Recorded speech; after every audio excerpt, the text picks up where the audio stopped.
All right, hi everybody. Welcome to the first Beth Lita Shir since Pesach. Very exciting. We're launching a whole new Zman, right? Actually, in the yeshiva world, the Zmanim are commonly actually divided by the holidays. So there's like a short Elul Zman that's focused on like spiritual work before Rosh Hashanah and Kippur, and then you take a break because of Sukkot, basically, and then after Sukkot you start class, which is the winter Zman, technically. It's actually why you say on Shemini Atzeres, you actually wish people a good winter. Say you have a good winter.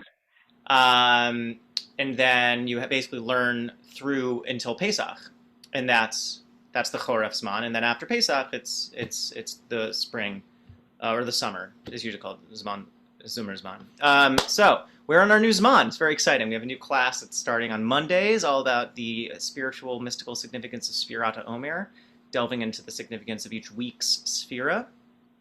But this Thursday, we're staying hearty and true with learning the Torah portion, and we're going to focus this week on a more of a narrow object of our analysis. In this case, we're going to look at the seemingly tragic, tale of the demise of Nadab and Abihu, the two eldest sons of Aaron HaKohen. And it is a shocking moment. It happens it's a surprising interruption because we've just kind of been lulled into the security of learning all about the sacrifices and stuff.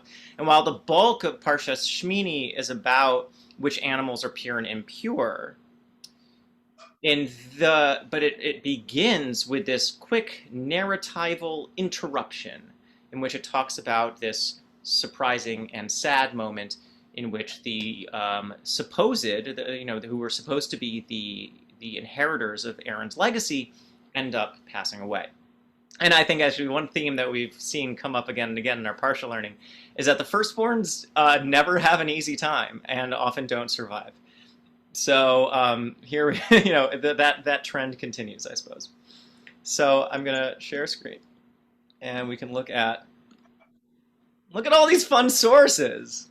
New format, very exciting. But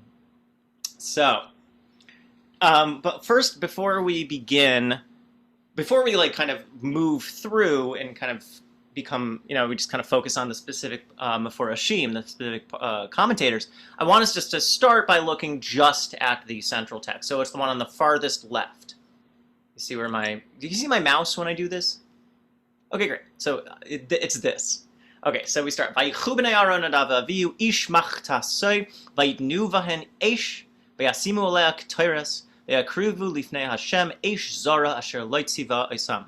So it says, now, Aaron's sons, Nadab and Abihu, each took their own fire pan, right? They're like their grill. They're holding their coals, and they put fire in it, right? They lit it on fire, and they laid incense in it. So all this seems fine, right? It seems like this is the way you offer the incense offering. And they offered it before God, except here is a strange phrase, Eish Zara, which is translated as a strange fire, alien fire, an inappropriate fire, something like that. Asher lo tziva osam, which God did not command. Okay, so it seems like already in the pshat of the verse, there's something wrong here, right? Nadab and Abihu did something, made a mistake. They offered something that God didn't ask for, one, and they offered a strange fire. So that seems like that deviates from the normal course of events. Now the question is raised, why is it the case why were they punished? As we're going to see, the punishment is swift and complete. Vatetze eish milifnei Hashem, right? The fire came forth from before God.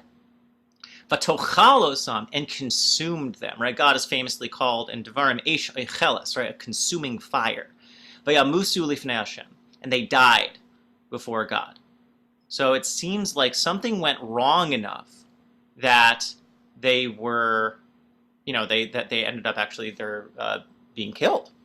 Now, why? Right? It's left up in the air. It doesn't specify why, let's say, deviating from doing the correct order of the sacrifices is a capital punishment. Right? That's not clear. Actually, that's never That's never specified, right? There are a lot of things that you do say, actually, there's something wrong, but usually when it comes to violating the boundaries or the rules and regulations of the temple, the punishment is usually kares, right? It's usually spiritual excision, spiritual exile, right? Not death from heaven. So this seems harsh and intense. So what is it that's going on here, right? It seems like the notion of doing something that God didn't ask for. We actually have that category in the sacrifices. You are allowed to bring a sacrifice that God didn't ask for. It's called a Nadava offering. It's called a generosity offering. You're allowed to give a bonus to God. Why not? So it seems like doing something that God didn't ask for isn't inherently a problem. And whatever this Eish Zora is, this alien, strange fire, unclear what exactly is entailed by it. So it's worth exploring, and we're going to get into it. But what just before we get into the commentary and the like, I'm just curious what your kind of just immediate reactions are. Again, there's no right or wrong. You don't need to agree. There's a zillion perspectives we're going to look at. So, Baruch Hashem, Torah is infinite. So, what's your immediate take on it?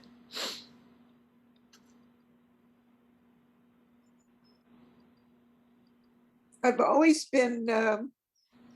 always wondered what exactly they did to deserve death, but well, we'll look at a midrash that proposes some ideas in that regard, for sure. And I think that's really the central question here: why such a harsh punishment?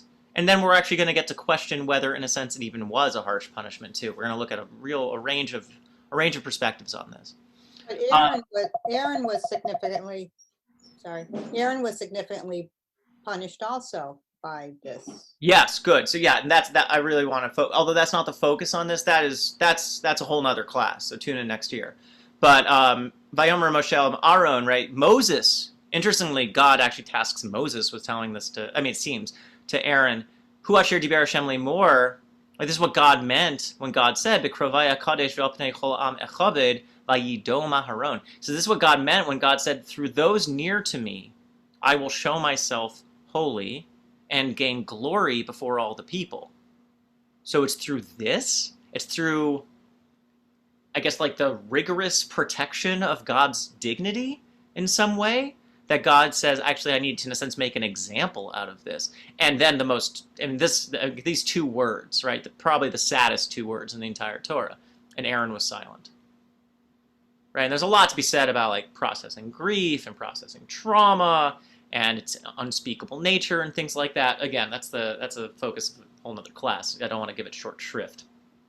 Now, it's worth noting that one of the reasons that's given for Nadab and Abihu's demise is that later on in the Parsha, it says actually that the priest should not enter the sanctum intoxicated. So it seems like we see from the Midrash, that's one of the, through what's called a Hekesh reading, right? The rabbis are always looking to see what's bumping up against each other in the Torah. It's never just an accident that the two things are next to each other. Like the way in which, like we studied earlier this year, the labors that were used to design the temple are immediately followed by a law about Shabbat. And from that we learned that the 39 malachos of building the Mishkan are the ways that what we don't do on Shabbat, right? The kind of negative the negative temple that we build. So here we have the fact that, like God says later, do not enter the temple intoxicated. It might mean that it might be hinting at the fact that Nadab and Abihu were not being properly respectful, properly dignified in their offering, right? Which means that maybe they screwed something up because it's a very complex and complicated order of affairs. It's not easy to be a Kohen. It's not easy. So, that's possible. And also, like the notion, imagine Justin Trudeau giving an address to the public in which he is high, right? And just like blasé, cracking wise, not treating something with the importance of the moment, right? So there's something to be said about the fact that we have these people who are public functionaries, right? And they're supposed to represent the value that we invest in the system that they serve, and for them just to treat that lightly, right? I mean, I know this, as working in clergy, right, is that you have to be very aware of the fact that you are representing people and that they deserve your dignity and your respect because they're investing in you. And there's something to be said for that.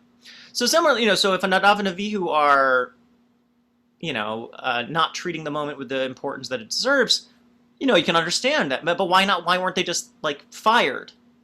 I mean, I guess they were fired, but why weren't they? Why weren't they let go of their jobs? Right? I guess maybe you can't get fired from being a Kohen. It's an inherited position, so there's maybe no way out of it. I don't know. But okay, so the Midrash Tanchuma, and this is Buber's edition of the Tanchuma. The Midrash Tanchuma says, in 4 places we recall the death of Aaron HaKohen. There's here, and there's a Leviticus 16, which we'll look at soon, and then there's brief mentions in Exodus, I think even in Exodus, and also in Bamidbar. And it says that we always actually remember their surchanan. We always remember the thing they did wrong too, and it specifies what was it exactly that they did wrong. So they Bar Kapara b'shem Rabbi Yirmiyah bar Elazar Amar bishvil arba devarim mesu banav shel Aaron. 4 reasons they died. Al hakriva v'al hakrava v'al esh, probably esh zara v'al shelo natlu etza zemizeh. So about the way that they offered it, about the offering itself, about the strange fire, whatever that was, is not specified, and because they didn't actually look to each other for advice or counsel. Now that's very interesting. So it seems like a breakdown in communication is, I think, the most striking aspect of what the Tanchuma is assigning for responsibility for their death. That what is it actually to be a Kohen in a way is to be kind of like an angelic representative on earth. And the way that the main image we see of the angels from Isaiah and then all the way through the Shacharis morning service that we daven is that the angels turn to each other and say, right, Kohanim are supposed to be communicative. They're a channel of communication between us and God. That's what we've talked about the last few weeks. And between each other, they need to keep the channels of communication open. So that vertical communication and the horizontal communication, it all needs to be, and even the radial communication with you and yourself, and if that's getting in the way, then that's a problem. Yeah, Yitzchak saying they went rogue, and that's, a rogue Kohen cannot be tolerated. So it says here, the ala kriva, right, about how they offered it, shenichnesu lifnei vilifnim. They went too far. Right, so only the Kohen Gadol on Yom Kippur is allowed to go in the Kodesh Kodashim. So the Midrash is saying, they actually went too far. You're not supposed to, and again, that's a way of denigrating or desecrating what's supposed to be important and holy. The Holy of Holies is the Holy of Holies. You don't just go in there. You don't go in there because you want to. You go in there because you're given permission to. And that's in a very specific circumstance. So they desecrated a sacred space. V'ala krava, about the offering itself. She'krivu korban mashalo nitztavu. They offered something that was not commanded. So it seems like maybe that's worse than just offering something extra. Maybe they did it in a way that violated it. V'al esh zara she'eviu esh mi beis kirayim. They actually brought the fire not from its separate fire, but they brought it from the kitchen, effectively. And think about what that would mean. Again, it's like, what is that like? It's like, yeah. I always think of the scene in Ushpizin where somebody uses the Shabbos candles to light a cigarette. Yes, very good. That is a classic Kira moment right there. Fire. Yeah, exactly. Now, yeah, exactly. It's like using your Shabbos candle. It's the opposite, right? You're taking something sacred and doing something unholy with it. But it shows that those, it's again a way of showing a denigration or a lack of a show of respect. And I'm trying to think of what would the opposite of that be. It's like taking a leftover It's like,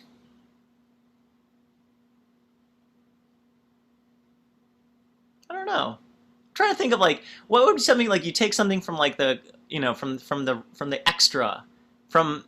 It's like giving somebody a gift of something that you have something left over, right? I think that's a good example, right? Like let's say someone gave you 2 board games of the same board game or whatever, and you're like, oh, I'll just re-gift this one to my friend. Like it's showing that like it's just convenient. It's not something that you're putting intention and thought into. It's not something that you're treating with the dignity it deserves. So that's interestingly, that's Eish Zara to them. It's not idolatrous necessarily. That's usually the way it's taken. Maybe they use maybe they were idolaters. Maybe they were like secret heretics. But here it says actually what it was. It's not that they were secret heretics. It's that they conflated the sacred and the profane. Right? That they weren't able to keep attention and keep intention when it comes to what it means to treat something as holy and separate and sacred. Just to treat something, there's one thing to do to sanctify the profane. There's something very different as just treating the profane as if it's the same as the holy. Right? It really kind of it shunts it away in terms of its special quality. And the last, it doesn't feel the need to even explain that because it's clear what the problem is. The Kohanim need to be talking to each other. You can't go rogue. It's not a solo endeavor. It's supposed to be something, it's kind of like being part, I'm sorry, Maxine's not here tonight. It's like being part of a ballet troupe, right? You are part of a beautiful, not a machine, but like a beautiful organization.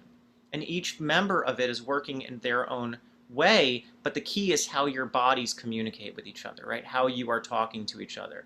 If you're just like, I'm just like chasing my own bliss, I'm just chasing my own dragon or what have you, it loses the point of actually how this is supposed to be, the dignity of how this is supposed to be functioning. Yeah, exactly. Exactly, yes. So, let's keep on moving. All right, let's see if this works too. Yeah, all right, cool. All right, so Leviticus 16. So in a couple weeks, we'll see this pop up again, in which says, we see a kind of use like a temporal framing, right? It says Acharemos. The parsha is called after the death of whom? After the death of Nadab and Abihu.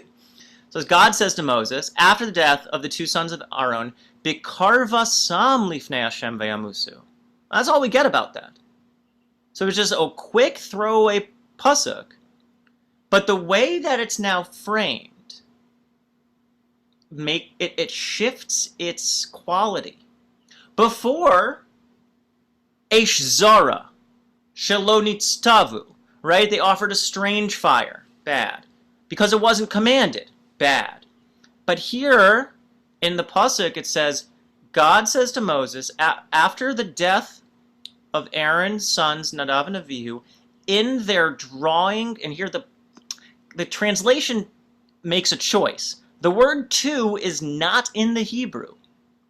In their drawing close before God and died. The too close is trying to smush Leviticus 16 into Leviticus 10. Do you see that? They're taking the negative resonance of strange fire, weren't commanded, executed by God, and saying, oh, of course, when Leviticus 16 says they drew close to God, it must also be a critique of them. But that's not in the Pshat. It doesn't say they're drawing too close. It says that they're drawing close. And that ambiguity, or let's say lack of clear negative resonance, valence, is a very interesting and fruitful tension that develops. Namely, so the Midrash and the Leviticus 10 version of this is that, and there's a lot of other Midrashim, but that was just like a kind of a clear example of it, is that they were put to death because they did something wrong. Offered a strange fire. Did it in the wrong way. But here, there's no moral judgment. There's a recognition that drawing close to God means that death is possible. That's not a punishment necessarily, but is rather maybe an opening to the mystical. A notion of a mystical death in coming close to God. Coming close to a source of power. Right? Power. drawing. So my colleague and friend Ariel Mays wrote a lovely article actually about this theme called "Like a Moth to a Flame." I'm happy to share if anyone wants to read it after the class. And he and I actually were in a chavrusa together. We learned these sources together when he was preparing the article. So it was fun to revisit this stuff. But in that, but that thing, like a moth to a flame, right? You are drawn to a source of great power, but you don't know, but in your back of your mind, there's no way in a sense to come out of it unscathed. It's what the phenomenologist Rudolf Otto called mysterium tremendums. The mysterious, just like quaking in your body of just, or the fascinans, you're fascinated by, you're drawn to, you're attracted to the source of power. Power is something that transcends good and evil. Right? Power is something that can be used in good ways and used in bad ways. Power is something that is bigger than us. And because of that, it might consume us. So it might not be bad that they died, according to this pasuk. It might just, in a sense, be the cost of doing business. It's the real recognition of the power and the danger that comes with that power. Part of the reason I wanted to teach this class is from also a couple of conversations I was having with Renee and emails with Lauren in the learning that we're doing about Kabbalah. That in Kabbalah, there's an access that is given to a source without the mediation, right? And that's why there's so many teachings and so much protection and so many siyagim, so many fences around it. The reason isn't to keep people away, to punish people, but the reason is because you treat it with the respect it deserves. This is what it means to come close to something real.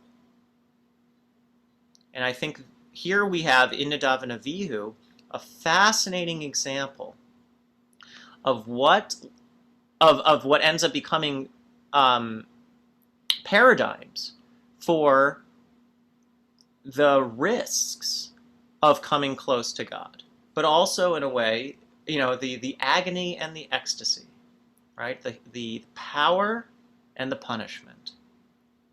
But I think here what we have is the recognition that this is something that's bigger than our kind of paltry, judgmental categories. So let's keep on moving. So we see this text in Sifra. So Sifra is the Tanaitic midrash on Leviticus. So early rabbinic midrash on Leviticus. And here we see an alternative midrashic take that's a lot more sympathetic to Nadab and Abihu's, I would say, proto-mystical experience. So we'll see. Vayikchu b'nei Aharon. They took up, right? They took up. What did they take up? Well, let's go back to the source. They took up, here we'll get rid of 16, I don't really need it. There we go. What did they take up? They took up their fire pans. Okay, so they took up their fire pans. Afheim b'simchasam. In their joy, in their happiness, in their ecstasy. Kevan sherau eish chadasha. And when they saw a new fire, aho, a different way of thinking about the strange fire. It's strange because it's new. So they're excited by something new in their life. They're excited by this new contact with God. The new fire.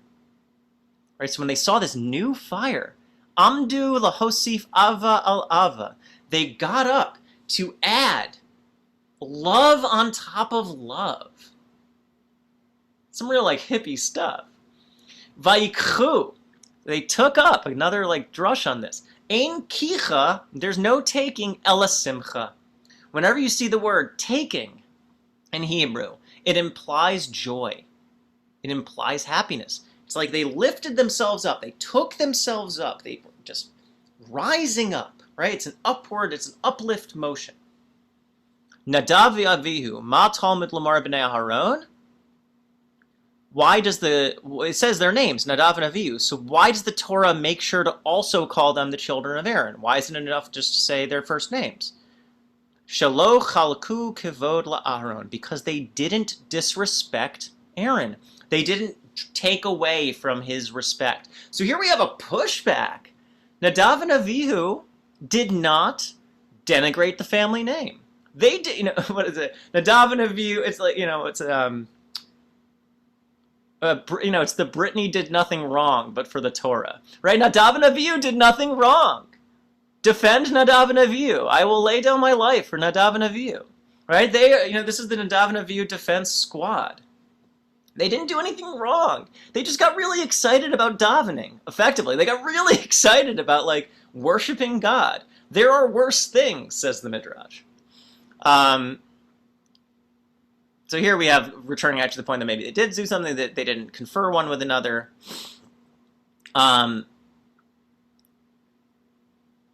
Says Rabbi Shmuel, Amar Yachol Eish Zara Mamish. So Rabbi Shmuel saying, could it really have been a strange fire? He's saying, could it really have been idolatrous? And he says, no, because it's Asher Lo Tziva Osam, because it's a fire that they weren't commanded about. So he ends up turning the volume down on this strange fire and saying it's because they offered it extra, because they were so excited. But here I think we have, again, this ambivalence of power, and I would say power is an inherently ambivalent thing. Power is not good or bad. Power, whoa, look at those lights. Power is not good or bad. Power just is. Right? And so they got excited, and that excitement just is. And that excitement drew them to the power, and it had a consequence. The consequence was they lost their lives. But their excitement, in a way you could say, got the better of them. Perhaps curiosity kills the Kohen. That's possible. But it's not that they violated the temple. Right? Do we see the difference here? The Sifra notices the lack of judgment in Vayikra 16, and it says they came close to God and they died. Because to come close to God is to come close to the source of reality. And if you get excited and drawn to that, that's a consequence. That's a potential consequence. Okay. It does kind of end up offering some other ideas, actually, that they ended up disrespecting Moses because they taught a halacha in front of Moses and disrespected their teacher, and that was what they did wrong. But again, here in the beginning of it says they got I want to focus on the happiness part because that's what's going to get picked up by the Zohar. Renee, yes. I'm wondering, are there any similarities or connections between this story and the golden calf? Oh no, what did happen? Story between this and the golden calf. That's a great question. Do Meforshim make that connection? Yeah, has anybody ever drawn a connection? Because it seems very similar that, that these two guys, they just wanted a place to put their spiritual energy. Yeah. And the same thing happened for the golden calf, right? People just were so, they wanted to put their spiritual energy somewhere. And so they got desperate, and then the golden calf came about. But I'm just wondering if this is similar in any way, if there's any words or phrases that were used that are similar. That's very interesting. That's a great question. I nothing comes to mind. I'll keep on thinking about it. But I think again, the Sifra perspective that we're going to see of the displacement, right? The accidental assignment of that kind of devotion. I think the difference is that with most people don't see it as a problem of idolatry. Like most people do, say Eish Zara is really an issue of an error or a mistake per se. Whereas golden calf ends up being a much more, in a way, a more serious violation of monotheism. But I think that's a great intertext you're bringing in, Renee. So you are the commentator who is making that connection. Gewalt. Okay, so I want to look at the Zohar. We're just going to kind of peek at it really quick because it's long, but I want to bring your attention to a little bit of it. So I think it's an intensification of the early part of that Sifra. It says, so later in it, we're not going to look at it, but later it says actually that they were tzaddikim. They actually called Nadab and Abihu righteous. Right, now that is a pushback on the Tanchuma, right? Bad guys, says Tanchuma. No, it says, the Zohar says they're righteous. But again, kind of lahavdil elef of dolas, but like God, a tzaddik is powerful. And the question is that, like any great person, right, needs to know what it's like to correctly use your influence, to correctly use your power, to use those things.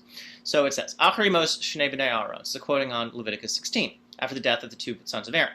Rabbi Yitzchak opened, Ivdu as Hashem b'yira v'gilu bir'ada. This is a classic pairing of psukim. Worship God with fear, with reverence, and celebrate God with, rejoice in God with quaking. So here, I mean, we have the notion of focusing on yira, right, on fear, which is also gevura, the sphere of gevura. And it also says, Ivdu as Hashem b'simcha. Ivdu es Hashem b'simcha, right? We don't sing Ivdu es Hashem b'yira, right? That would be much more of a bummer song. So worship God with joy. Ba'o lefanav birnana, come before God with song. So that one seems to accord, right? That second pasuk accords better with Sifra, right? Vayikchu b'nei Aaron, and the enkicha el simcha, right? When we say the word take up, we mean joy. But the Zohar is bringing a little bit more of a complex perspective. It says worship God with fear and worship God with joy. Worship God with respect and worship God with excitement. And what did Nadab and Abihu have? They had only excitement, right? They weren't able to channel, and maybe this was what Renee was implying, channel that excitement into appropriate boundaries.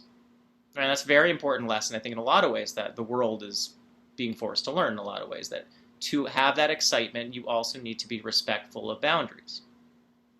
So it says, Hane kara'e kashyana hadade. These two psukim contradict each other. What's going on? Worship God with fear, worship God with joy.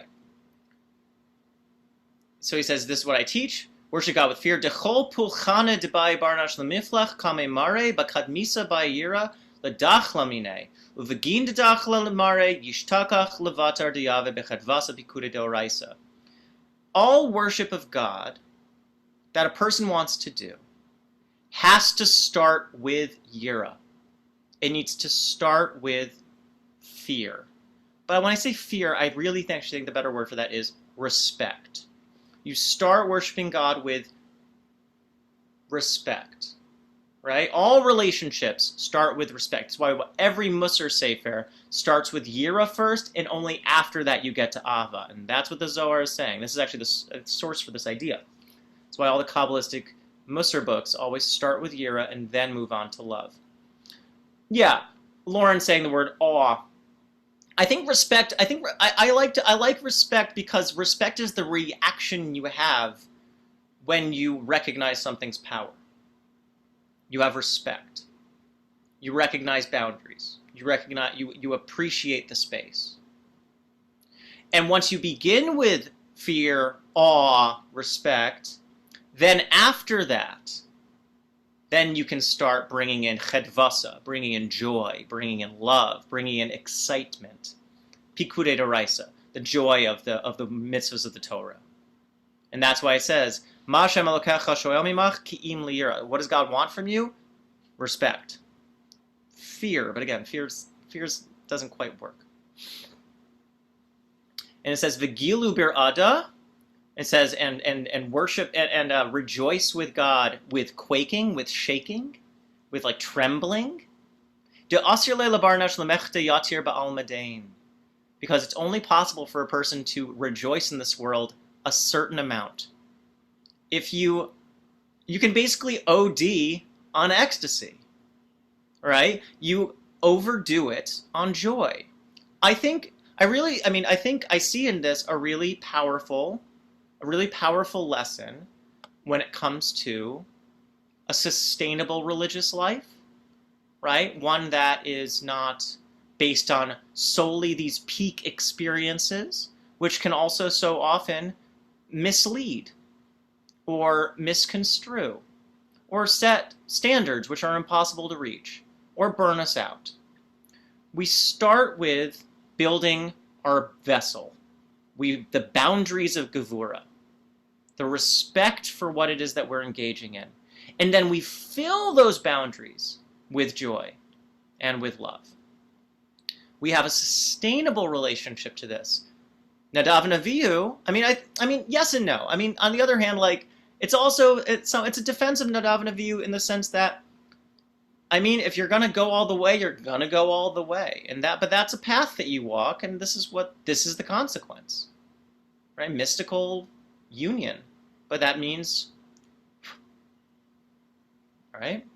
It's an exit from this world, and that's what it's describing. So it's not criticizing them per se, but it's describing what the stakes of the condition are. Okay.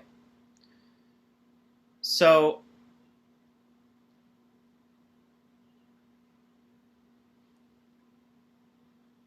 oh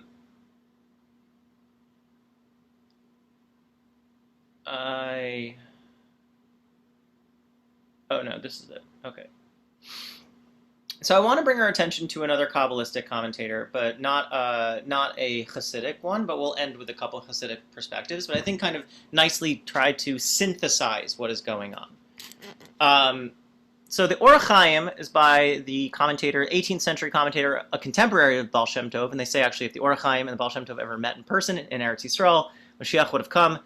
Well, Baal Shem Tov tried to go, didn't work out. What are you going to do? But Chaim ibn al-Attar was a Moroccan rabbi, but who lived in Palestine in the 18th century. He wrote the famous commentary Or HaChaim, which is a wonderful commentary, very important, especially for early Hasidic writers. It shows up all the time in the Degel Machne Ephraim and in the Toldos Yaakov Yosef. So very essential Kabbalistically infused commentary. So he says, after listing like all the issues with the question of Nadab and Abihu's death, he says, God, the intention of the pasuk is this: Sheba Kadosh Baruch Hu lahazhir es Moshe. If you pay attention, why is it that God told Moses to tell Aaron this very sad news? Why is it that God told Moses after the death of Aaron's sons? Right? Why is that something told to Moses? Because God is trying to give Moses an Eitzah Tova, trying to give Moses a cautionary word, advice. Shelo yachshov b'da'asai ki letzad shehu yoser karov l'malchus shemayim v'chol beiso shel makom ne'amanhu v'yachol likanes, Safaria, typo, likanes el HaKadosh Penima. Who's allowed to go in the Holy of Holies? It's not Moses. Isn't that interesting? Right, Moses, right, there's no dictatorship of Moses. That was the mistake that back to the golden calf point that Renee was making. That's the mistake that the Israelites made. It's not, we know what religion we're not part of? Mosesism. Right? Difference between Judaism and Christianity. It's not named after the leader. We observe Judaism. We observe Torah. Right? Moses, despite being, says the Or HaChaim, the closest one to the kingdom of heaven, and in all of his household, he's the most trusted, the most faithful servant, right? He's called Raya Mehemna, the faithful servant. He should not think that he's allowed to enter the Holy of Holies. Nadab and Abihu end up serving as a very sad, so this is back to the, there's the Tanchuma and there's the Sifra, right? Nadab and Abihu did something wrong and were punished, or Nadab and Abihu came too close to the fire and were consumed, right? One is critical, one is ambivalent.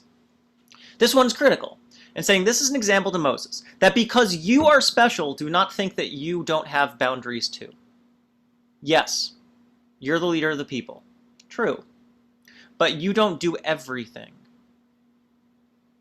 You being special does not mean that you take liberties. You should not let that get you carried away. Moses can't let Nadab and Abihu's enthusiasm carry him into losing his life. Right? He's needed to stick around. The people need him.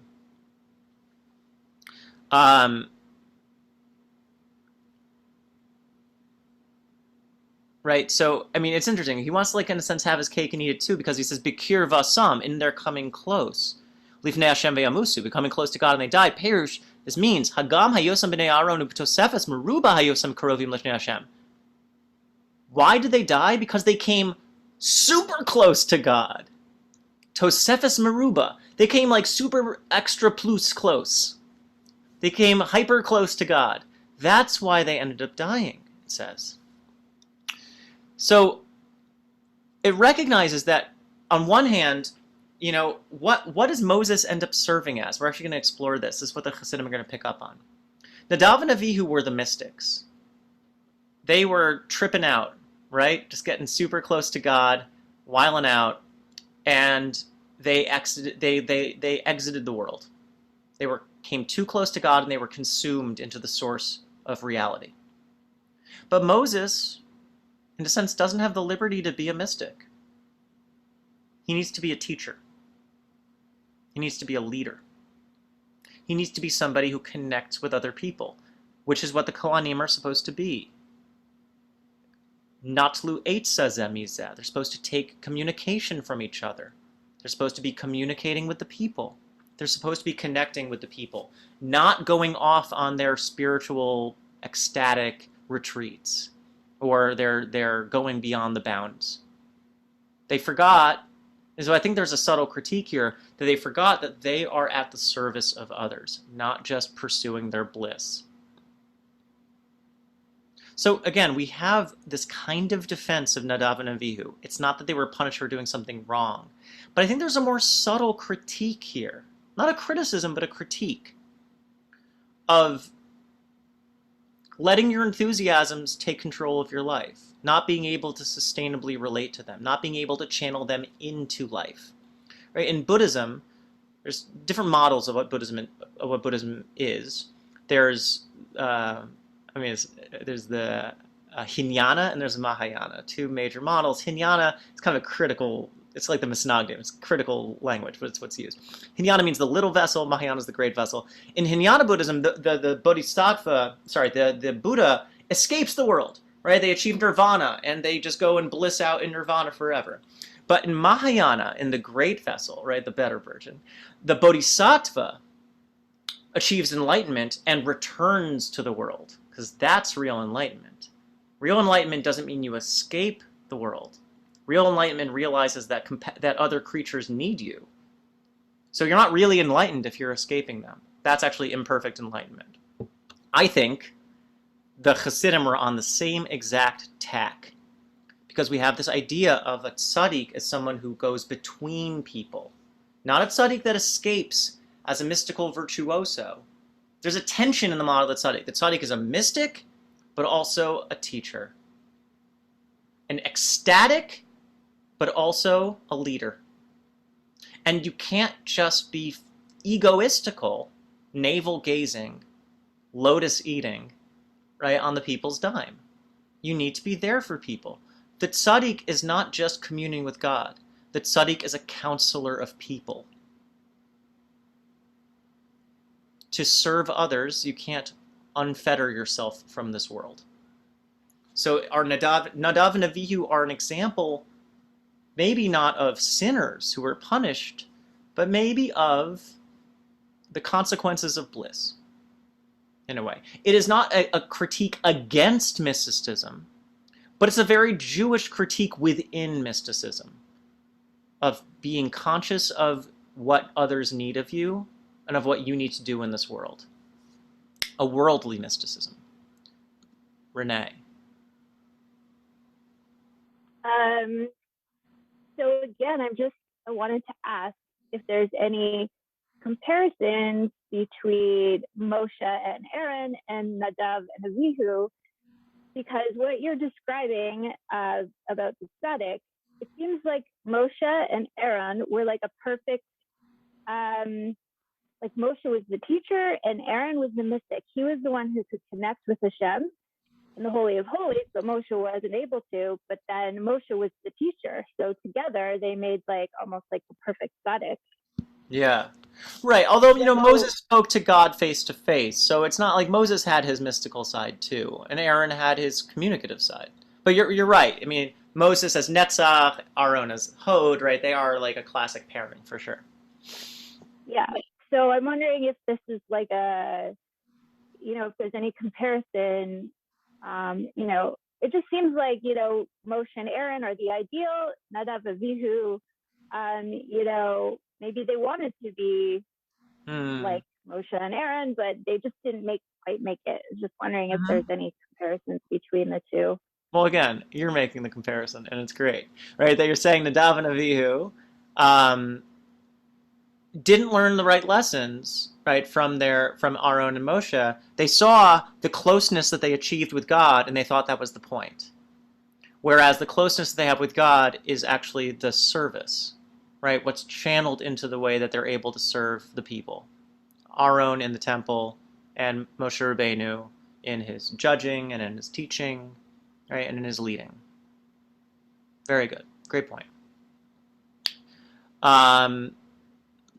You look around and you look for the Meforash, you look for the commentator, and you can't find them. It turns out you were the commentator the whole time. Okay, so I think what we have, per Renee's point, we have exactly that comparison happening in the Orach Chaim, right? Moses as somebody who's able to be sustainable, right? Who has to keep in mind actually that you don't get to do it all. You don't get just to escape like into the vortex of the Holy of Holies. Yes, you have a special relationship with God, but that doesn't empower you or entitle you to withdraw from others. And Nadab and Abihu as somebody who got burnt, right, just got consumed by their own enthusiasm, consumed by the ecstasy. And I think the thing is, like, I want to say, like, it's not, I don't, like, the Torah, I think, like, this thread has sympathy for that. It maybe even celebrates it. So here, in Ohev Yisrael is the most defense position of Nadab and Abihu. They're like, yeah, baby, get mystical. Let's do it. It says, V'hu lichora eino muvan. Why did they die? It doesn't make sense. They shouldn't have died. Shelo nizkar sham shum davar ma shediber Moshe. Right? It says, like, why? It doesn't say they said anything to Moses. V'nira d'zeh davar Hashem l'Moshe shelo yit'u b'nei Yisrael lomar demisas shnei b'nei Aaron haya kipshuto. Right? The death of Aaron's sons was just pshat. It just was. Rak misasam hayak b'madrege elyona ugavoa me'od. Their death was like a higher level. It was a higher madrega than something you can even achieve. This is like, yeah, baby, this is something like, it's something beyond. V'zeh Mar Kazuv, acharei diyadua acharei hu muflag. Right, the word acharei, after, means it's muflag. It means it's separate. It means like you can't even comprehend it. It's beyond us. Right, so that's the pro. That's like, you ask, like, did Nadab and Abihu write this? Right, this is like, listen, they were like really out there. They were tripping out. They were having a good time. Right, and actually, what's V'yamusu Rasalamar? It really means to say they died. What does that really mean? Afsher gishu ba'atzma shenishmasayim and bakim b'noima elyon. What does it mean that they died? They spiritually died, in the sense that they felt in themselves that their souls cleaved to the ultimate pleasure. May we all, right? That sounds pretty okay. And they died from mystical bliss, says the Ohev Yisrael. Ohev Yisrael, by the way, is Avram Yeshua Heschel of Apt, Abraham Joshua Heschel's great-grandfather, mid-19th century Hasidic leader. Okay, so that's the pro-Nadab and Abihu.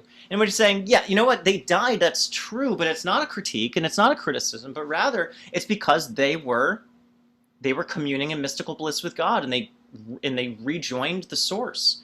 There's a wonderful book by Michael Fishbane called The Kiss of God, which is all about actually like death and mysticism and contemplation and meditation in Judaism. Really worth reading. Beautiful book. Okay, so that's plus. Here comes the minus. Here comes Rabbi Nachman. Rabbi Nachman has a complicated relationship with enthusiasm and with ecstasy.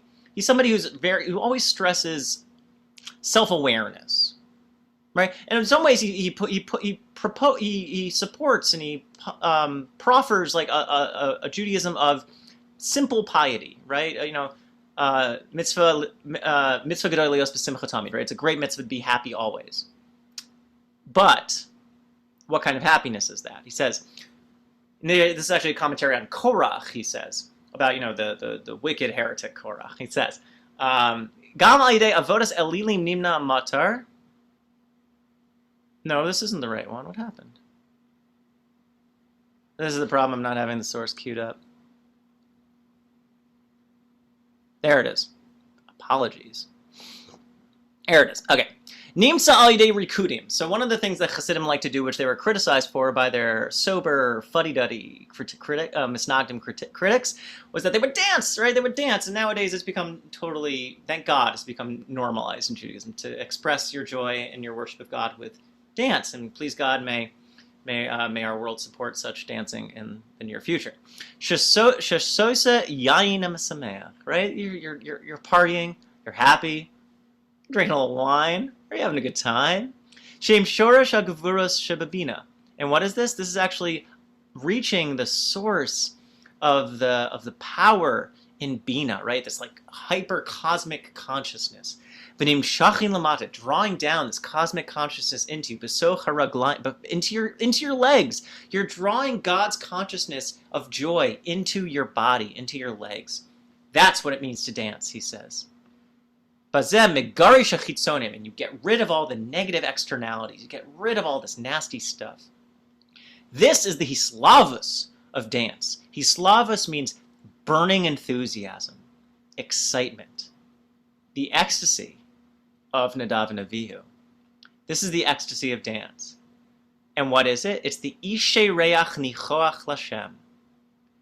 So it's like you're burning calories, and the burning calories of your body is actually the pleasing fire to God, the sweat, the stink of you dancing, right? That's in place of the sacrifice in the temple. That's the pleasing odor of God. It's you giving it your all on the dance floor. God loves it. God wants it. Except anyone who's been to a club knows not all dancing is necessarily holy. And Rabbi Nachman's very aware of that. He says, Aval, but someone who dances with the enthusiasm of the Yetzer Hara, right, of your ego, of your, let's say, objectifying desires, right, your inappropriate desires, your unethical desires. Zenikra chet shel Nadav and Abihu. Aho! So this is anti-Nadav and Abihu. This is minus, negative. That's the sin of Nadav and Abihu. What was their sin, says Rabbi Nachman? The ecstasy is fine. Ecstasy is good. Ecstasy is the pleasing fire to God. But what kind of ecstasy is the strange fire? Is the fire that God doesn't want. That's the ecstasy of your Yetzer Hara. That's what they were doing wrong. So enthusiasm itself, like power, right? Like that experience, that peak experience, it's not good or bad. The question is what informs it. Is it enthusiasm spurred on by something ethical and virtuous, or is it enthusiasm spurred on by something egotistical, unethical, right? Shekasu bahem vayikrivu eshzar, right? That's not the ishe reach nichoach. That's the strange fire. And actually, to Renee's very intuitive point, we're not going to go into this, but Nadab and Abihu hem netzach v'hod, just like Aaron and Moses, right? Moses is netzach, Aaron is hod in the spherotic arrangement, and per Renee's intuition, Nadab and Abihu are also netzach and hod. We're not going to take that all the way.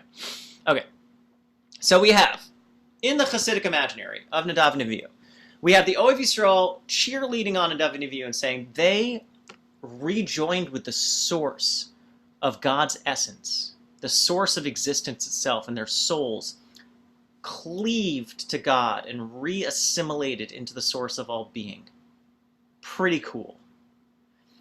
Rabbi Nachman says they let themselves get carried away. Their enthusiasm was actually from an impure place. They did something, they really violated the temple because they used it to pursue their own desires. They used it to pursue their own Yetzer Hara. So this is on the Sifra side, this is on the Tanchuma side. So I want to look at the Noam Elimelech for our last text. This is from Elimelech Lezhensk, an early Hasidic master, a student of the Maggid of Mezrich, someone who really focused and articulated a theory of Hasidic leadership, someone who was really focused on what is the meaning of a tzaddik. He's seen as like the founder of tzaddikism, which definitely achieved some, let's say, less than virtuous manifestations in Hasidic history for sure of like leaders who let their leadership get carried away with them. But Noam Elimelech was an incredible thinker about what is it to be a Rebbe, like what is it to be a tzaddik, and he sees in Nadab and Abihu a really challenging tension that he wants to explore. And it's not enough just to say it's good like the Ohev Yisrael or it's bad like Rabbi Nachman. He's saying it's complex. It's complex. So let's give it the complexity it deserves. So this is also actually on Korach, interestingly. And here we have. So he's quoting a Gemara. I think it's from Eruvin, if I remember correctly. It says, "My taima mesu b'nei Aaron shel horu al horu halacha." Right? Why is it that Nadab and Abihu died? Because they taught halacha in front of Moses. Right? We saw that before at the end of the Sifra. Or because another says because they were drunk when they entered the temple. V'lichora temua, and it seems surprising. Hello, the pasuk see behakrivam eish zara, right? In the pasuk it says they offered a strange fire. V'hem mefarshim ta'amim achirim, and they're giving totally different answers. It seems like eish zara, a strange fire, should be a sufficient reason to explain. They screwed up the temple offering. They screwed up the sacrificial offering. Sorry, right? Why is it that the Gemara, the Midrash, had to offer these other examples, right? They subverted Moses' authority, or that they were drunk, right? Venira. Kihem lo amru rakatama pasuk ki chet b'nei Aaron haya al shekrivu esh hedyot. Ube'emes amrinan afal pi sheba esh mina shemayim mitzvah lahavi mina hedyot. Fascinating. It says, the pasuk says that the sin of Nadab and Abihu was that they actually offered. The word hediot comes from Greek. It's the word idiot, but it doesn't mean idiot. It means simple. It means normal. Right? There's a Kohen Gadol and there's a Kohen Hediot, right? Kohen Hediot is just the norm. So what was the sin, in a sense? They offered an Eish Hediot. They offered just a normal fire. Afal pi sheba Eish mina shemayim. Mitzvah lahavi mina hediot. V'im ken asu kedas v'lamina anshu. Except the confusing thing is that it says in the Gemara that if a fire from heaven comes down in the Mishkan, it's a mitzvah that you still have to offer the normal fire. So it seems like they did everything right, says the Noam Elimelech. So why were they punished? So just to clarify, he's saying he's confused. The Eish Zara seems to be sufficient reason. Why are there these other reasons? And also, it seems like they did everything right because they offered the normal fire. They took the fire normally instead of using the fire from heaven. It says fire from heaven comes down. You don't use the fire from heaven. You use the normal fire, right? You plant the tree, then you go see Mashiach. So why were they punished? V'lazeh ba'u mefarshim anal, right? And that's why these commentators come. L'farish echet v'lama haya onesh, right? To explain their mistake and why they were punished. V'aperishu kach. Here's the explanation. Shekavanas Nadav Avihu haya l'tova me'od. Their intention was quite good. They had the right intention. Ki haya lahem dveikus gadol me'od. Because they had such great dveikus, right? They were cleaving to God. They were connecting with God in this powerful, mystical, spiritual way. And dveikus, right, connecting with God, is called fire. Al shem she'adam mekarev atzmo el or shechinaso u'boer b'kirbo or agadol ke'esh bo'eres. Right, God's a consuming fire. Why is a connection with God called a fire? Because you bring yourself close to the light, or fire. Actually, the word in Aramaic ur means fire as well. To the fire, to the light of the Shekhinah, which burns within you, and the light is so as great as a burning flame. V'yesh gam kain Eish acher. But there's another fire. V'hainu sheyesh la'adam cheshek v'ta'anu gashmi, v'libo boer l'davarahu. And your heart, it's that you have another kind of fire, that you have a desire for physical, material things. And your heart burns for that. Eish hadveikus, right, the fire of connecting with God, is called fire from heaven. And the fire of connecting with physical material things is the normal fire, Eish Mina Hedyot. But here we're still left with that confusion, because it's a mitzvah to offer Eish Mina Hedyot, even if the fire from heaven comes. So what was their mistake? What was their mistake? Va'adam tzarich lahalos hakol lamayla. People need to bring everything up above. That's the key to Hasidic worship, is you take what's below and you sanctify it and you raise it up to its source. Afilu kol ha'naos hagashmios. Even physical pleasures, even physical delights. So the issue with physical delights is not the thing itself. Just like everything we're seeing, everything is ambivalent. Everything is defined by or informed by how you relate to it. A physical delight is an opportunity, not a trap. It's an opportunity to offer that pleasure up to God in gratitude, in recognition of God's presence within it, in a way that ennobles you, ennobles the way you relate to the world and to the Kadosh Baruch Hu. But to relate to a physical pleasure as something good in its own right, as something that is, like in a sense, the buck stops there, it has no meaning beyond itself, that's the Eish Hedyot. That's the profane fire. V'zoi afal pi sheba eish mina shamayim mitzvah lavi mina hedyot. And this is why I say, even if fire from heaven comes, you still have to give the normal fire. Why? Ela shebishasha da medabek atzmai ein rashai la'arev b'soicha shum tzorech hanaso. Shechas v'shalom pogem b'makom ahu asher dveikus sham shore. Because when you are cleaving to God, when you are going on your mystical spiritual journey, even though, when you are cleaving to God, or when you are cleaving to God, you don't have a right, in a sense, just to let it take you over. You don't have a right to lower it and just to conflate it and to turn it into your own pleasure. That when you are connecting with God, you actually have a sacred responsibility. You have a sacred responsibility to devote yourself to something higher. So the problem he's saying with Nadab and Abihu, again, it's still complex, because he's saying, even if the fire from heaven comes, you still have to offer the profane fire. But they offered the profane fire. So what was the issue?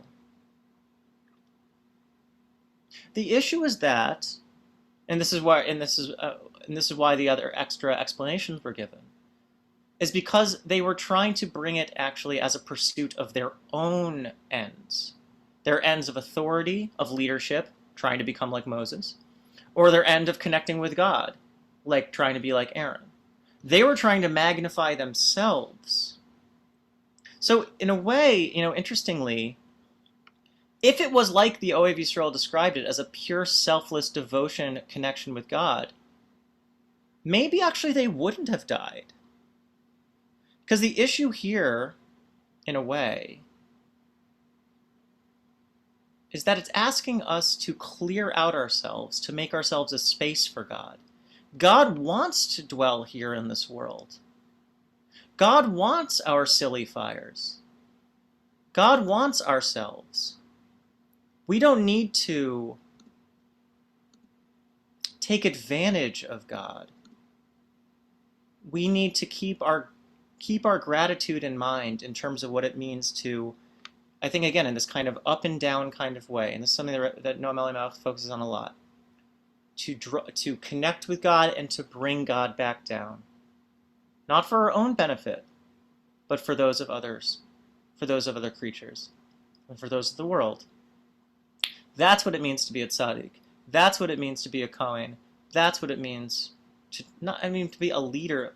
That's what it means to manifest leadership in this world, something that we're all able to do. And we're all able to draw from that source and bring it down into this world.